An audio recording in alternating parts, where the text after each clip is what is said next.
but some people are not creative, Mm. and they're just kind of in the background while you have this power creating, and they may envy you and they may hold you back.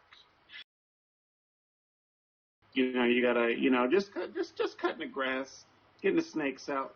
That was hard at first, but as I kept my grass cut every day, daily, it's a daily exercise keeping that grass cut. Let me tell you. What dirt can I give you guys?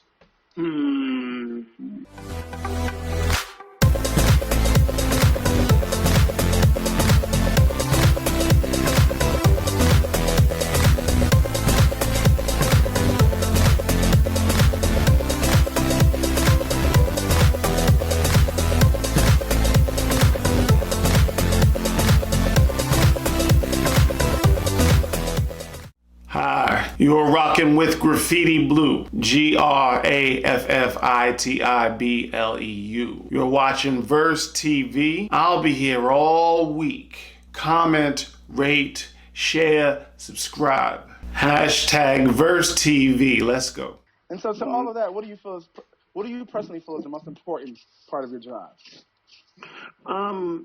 Being truthful and getting the information out. You know what I mean? Like, especially in a social media era where everybody wants to look like they're having the best time ever. You know what I mean? What happens when you're not having the best time ever? Right. But you still want to create, you know what I mean? So it's very important for me to keep it as honest as I can. I can't tell everything. I put a lot of my freaking business out in the streets, right? Gotcha. I can't tell everything, but what I do decide to share. I try to be as honest as possible from my point of view. Gotcha. Awesome. Thank you for that. So tell me, what is the main thing that you want our Verse TV audience to learn about Graffiti Bleu today? I am a man fundamentally flawed and endlessly inspired. Gives me a shot. The book is out. The book is hot, man. Go check this book out, y'all. Yeah, y'all need to check this. Y'all need to. I'm not even gonna say support. I'm gonna say enjoy. Enjoy. Come on now. It's some of my best work. Nice. And yeah, man, I want the people to know that critical thinkers, we out here. Pay attention. We out here. So tell me, before we switch over to our Verse TV questions we ask everyone, last question in this part of the segment is, what's next for Graffiti Bleu?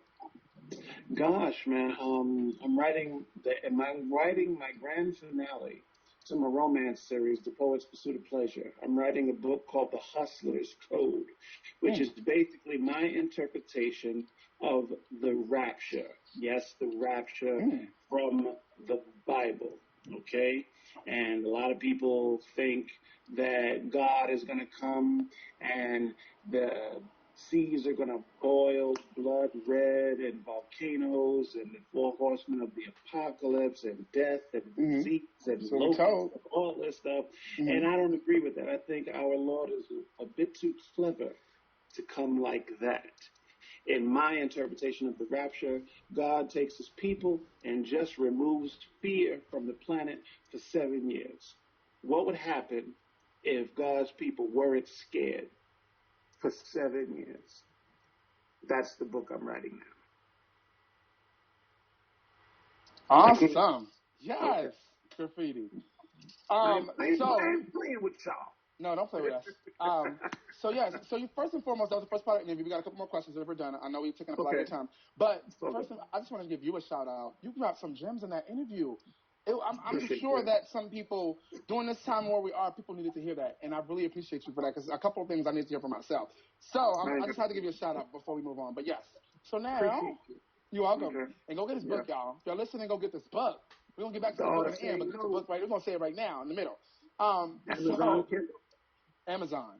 So the last couple questions is this. First question of our Verse TV questions is this. If you had all the money/power necessary, what would you do or change that you feel will be most beneficial for the LGBTQ community? I would go straight to the LBGT community, their leaders, and ask them, where should these resources be allocated to? Whatever grassroots movements they had, whether it be community leaders, whether it be some kind of refuge or whatever, I would definitely ask them, say, hey, how can we divvy this up? But a lot of times, a lot of these movements, especially grassroots movements, just need the resources. Right. So I would definitely let them take the way on that.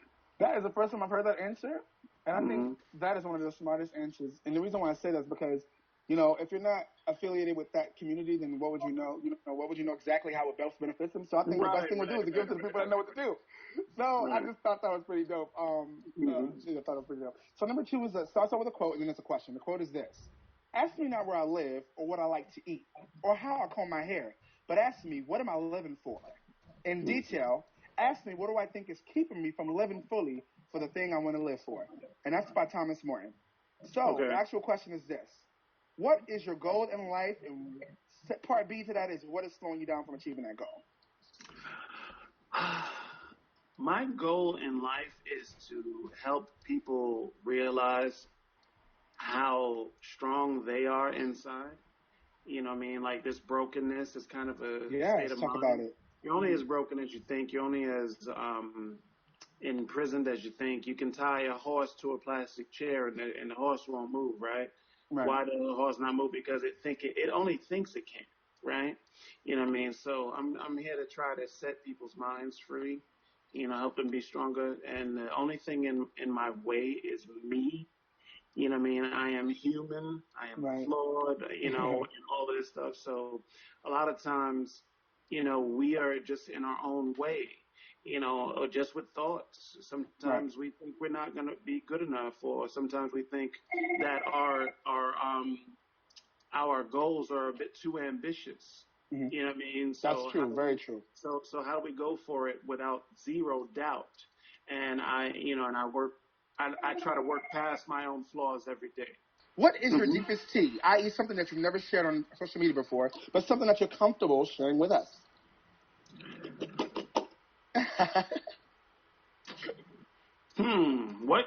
What dirt can I give you guys?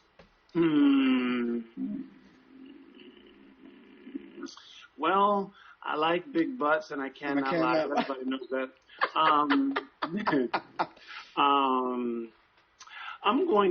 Exclusive. I'm going to do a show with Brooke Alford, artist of the violin. I don't know when, but as soon as the corona lifts, I meant to do it as a book release, and we was going to do a show at the Geary, right?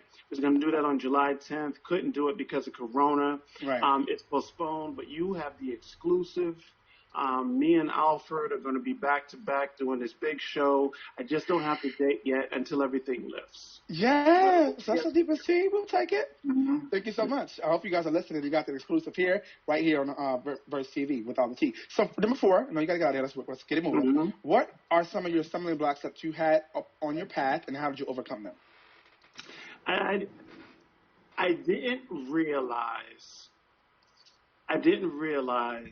the power of envy, right? There are only a small part of the percentage of the population is actually creative. So you guys are probably in a minority. You guys are actually creative. You know what I mean? But there's a ton of cats, men and women, who are not creative. And they will envy you. So when somebody tells me they're creative, because I am creative, I just assume they are.